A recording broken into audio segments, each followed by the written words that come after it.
네, 안녕하세요. 주식은 역시 끼리끼리새 끼리십니다. 안녕하세요, 끼리분들. 자, 오늘 또 고생 많으셨습니다. 이번 주 잘 보내셨나요? 이번 주말 또 와, 이렇게 쉬어도 되나 싶을 정도로 푹 쉬시고 오늘은 어떤 흐름이 나왔는지 정말 빨리 끝내보도록 할게요. 매일매일 주린을 위한 5분 시황 정리 2021년 7월 16일 금요일입니다. 오늘 또 같이 공부하시죠. Let's get it! 자, 오늘 코스피는 0.28% 하락으로 그냥 약 보합이라고도 볼 수 있을 것 같습니다. 그리고 코스닥도 0.2% 하락으로 이 정도면은 건전한 조정이라고 볼 수 있겠죠. 자, 그런데 등락 종목은 하락 종목이 조금씩 더 많았습니다. 그리고 특히 코스닥은 상승 종목보다 하락 종목이 거의 2배 가까이 많았기 때문에 오늘 장은 흐린 와중에 조금씩 비가 왔다, 이렇게 생각할 수 있겠네요. 하지만 오늘의 매도는 조금은 나빴습니다. 개인만 매수, 나머지 전부 다 매도인 걸 확인할 수 있죠. 그래서 오늘은 개인이 7천억대 매수를 했다는 걸 알려드리도록 하겠습니다. 다음으로는 환율을 보도록 할게요. 1140원 여기를 딱 지키고 있는데요. 자, 여기서 더 내려갈 수 있을지 아니면 다시 올라갈지 그런 부분을 보면 좋을 것 같습니다. 그리고 오랜만에 WTI를 보도록 할게요. 많이 떨어졌더라고요. 71.65달러. 지금 현재 올라가는 걸 멈추고 살짝은 하락폭이 큰 모습을 보여주고 있습니다. 자, 이런 식으로 살짝 조정이라고 해야 될까요? 조금은 빠지고 있으니까 당연히 SOL 주가는 어떻게 됐을까요? 이렇게 빠지고 있는 걸 당연히 확인할 수 있죠.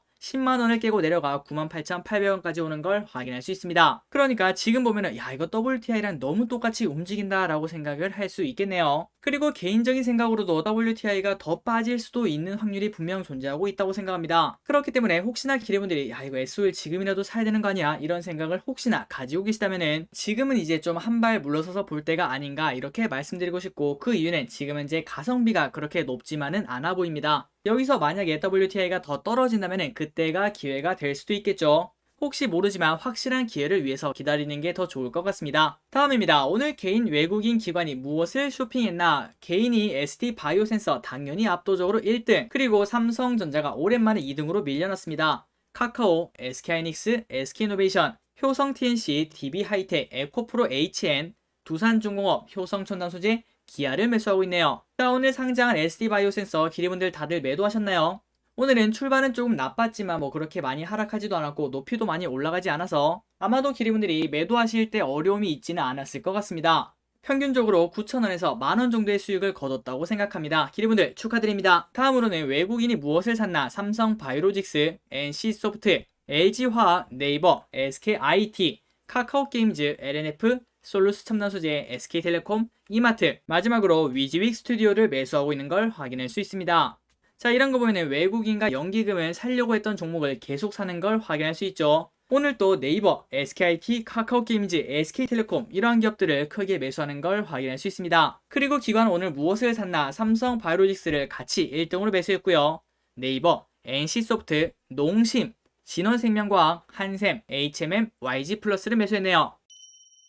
다음으로는 오늘의 특징주를 보도록 하겠습니다. 아시아나항공 마이너스 3%, 그리고 에어부산은 마이너스 7%를 기록했네요. 자, 차트를 보시면 조금은 수상하죠. 이렇게 엄청나게 위아래로 움직이는 걸 확인할 수 있고 거래량도 엄청나게 올라가는 걸 같이 확인할 수 있습니다. 그리고 그 전에 보면 이렇게 줄이 쭉 그어져 있는 걸 확인할 수 있죠. 이건 바로 거래 정지를 뜻합니다. 5월 말부터 지금까지 거래 정지를 하다가 오늘 이렇게 풀린 걸 확인할 수 있죠. 그러다 보니까 이렇게 오랫동안 눌려있던 힘이 한 번에 분출이 되었다라고 생각을 해볼 수 있을 것 같습니다. 어쨌든 이렇게 거래 정지가 된 이유가 무엇이고, 그리고 이렇게 풀린 이유가 무엇인가? 아시아나항공 거래 재개 첫날 상승. 자, 51일 만에 거래를 재개했다고 합니다. 아시아나항공, 에어부산, 아시아나 IDT. 자, 이렇게 멈춘 이유가 무엇인가? 지난 5월 26일 전 금호 아시아나그룹 경영진의 횡령과 배임 혐의 기소에 따라 아시아나항공과 아시아나 IDT의 상장 적격성, 실질 심사 대상 여부를 검토하며 주식 매매 거래를 정지했다고 하는데요. 그런데 한국거래소는 이제 50일 정도가 지난 이때 상장 유지 여부 등을 검토한 뒤에 상장 유지를 결정해서 거래가 재개됐다고 하는군요. 자, 지금까지 거래 정지가 돼서 많이 답답하셨을 아시아나, 에어부산, IDT 위 세 가지 기업의 주주분들 거래 재개 진심으로 축하드립니다. 다음입니다. 카카오게임즈 하늘 높은지 모르고 쭉쭉 올라가고 있습니다. 누가 보면은 되게 중소형주라고 생각할 수 있을 것 같은데요. 이 정도면 엄청난 대형주라고 볼 수 있겠죠. 무려 코스닥 2위를 차지하고 있습니다. 참고로 원래 2등은 셀트리온 제약이었는데 이제 셀트리온 제약은 4등으로 밀려나게 되었고요. 그렇다면 3위는 누군가? 바로 에코프로비엠이란 기업이 이렇게 슬금슬금 올라와서 3위를 꿰찬 것도 같이 알려드리도록 할게요. 어쨌든 지금 코스닥 2위를 완벽하게 굳히고 있는 카카오게임즈,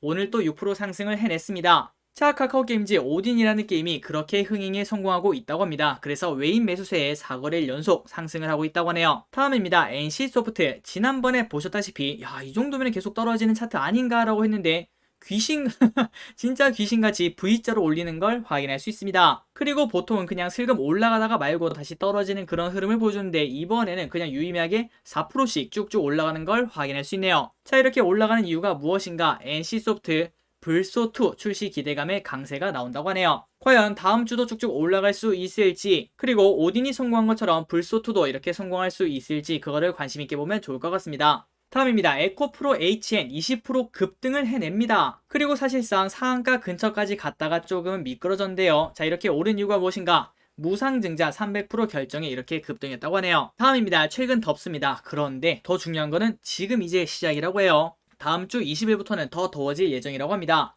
그러다 보니까 우리가 선풍기도 돌리고 그리고 에어컨도 돌려야 되지 않겠습니까? 블랙아웃을 우려한다고 하는군요. 그래서 오늘 일진전기라는 기업이 상한가를 갔습니다. 그 이유가 무엇인가? 일진전기 폭염 블랙아웃 우려, 국내 유일 초고압 업체 부각이라고 하네요. 올여름 강력한 열돔 형태의 폭염이 찾아올 것으로 예고돼 전력 대란에 따른 블랙아웃이 우려된다는 소식에 초고압 케이블과 그리고 초고압 변압기를 함께 생산하는 국내 유일 업체인 일진전기가 강세를 보이고 있다고 합니다. 하지만 지금 봤을 때 폭염 블랙아웃 때문에 이렇게 상한가를 갈 수 있는가? 거기에 대한 근거는 한번 생각해 볼 필요가 있을 것 같네요. 그리고 최근 들어서 위니아 딤체 그리고 파세코라는 기업도 슬금슬금 올라가고 있습니다. 일단 날씨가 더우면 더울수록 이런 기업들도 더 올라갈 수 있는 확률은 당연히 존재하고 있지만 하지만 결국 시간은 지나고 여름은 끝나게 되어 있습니다.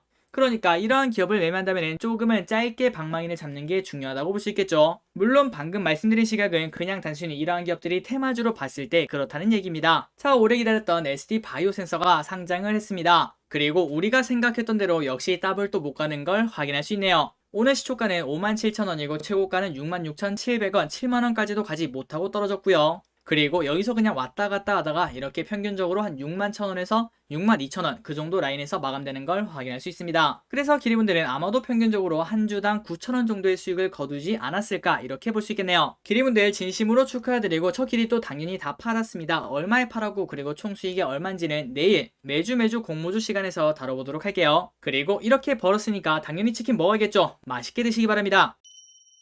다음입니다. 삼성전자 하이닉스 오늘 좋지 않았습니다. 삼성전자는 마이너스 1%, 하이닉스는 마이너스 2%인데요. 그래서 이렇게 차트를 보니까 이거 계속 내려가는 차트 아니야 이런 생각이 들 만큼 모든 이평선도 아래를 향하는 걸 확인할 수 있습니다. 이제 다음 주 그리고 다다음 주에 여기를 지지하고 다시 또 올라갈 수 있을지 그런 부분을 관심 있게 봐야 될 것 같네요. 그리고 이렇게 반도체가 안 좋은 이유는 전날 미국장에서 반도체 관련주가 이렇게 흐름이 안 좋았기 때문이라고 생각도 해볼 수 있을 것 같습니다. 다음입니다. 지금 수도권은 저녁 6시 이후에는 2인 제한이 있죠. 그런데 아직까지 수도권을 제외하고는 8인까지 가능합니다. 그런데 이 부분도 조금 더 강화되어서 4인까지 다시 될 수도 있다고 하니까 이렇게 택배 기대감 때문에 재질 관련주가 좋아지는 걸 확인할 수 있네요. 마지막입니다. 기리분들이 이번 주에 명신산업이라는 기업을 보면 좋을 것 같습니다. 그 이유가 무엇인가? 자, 최근 들어서 이렇게 주가가 슬금슬금 오르고 있는데 이 매수 수채가 완벽하게 연기금인 걸 확인할 수 있죠. 자, 오른쪽 아래 보시면은 최근 들어서 27일인가 그렇게 긴 시간 동안 연기금들이 매일매일 매수하는 걸 확인할 수 있습니다. 자, 왜 이렇게 연기금이 명신산업을 미치도록 매수하고 있는지 이 부분을 확인해 보시면 좋을 것 같습니다. 자, 오늘 시황 정리 여기까지 끝났습니다. 오늘 또 같이 공부해서 진심으로 감사드리고 기리분들 주말 잘 보내시고요. 지금까지 기리셨습니다. 빠이요.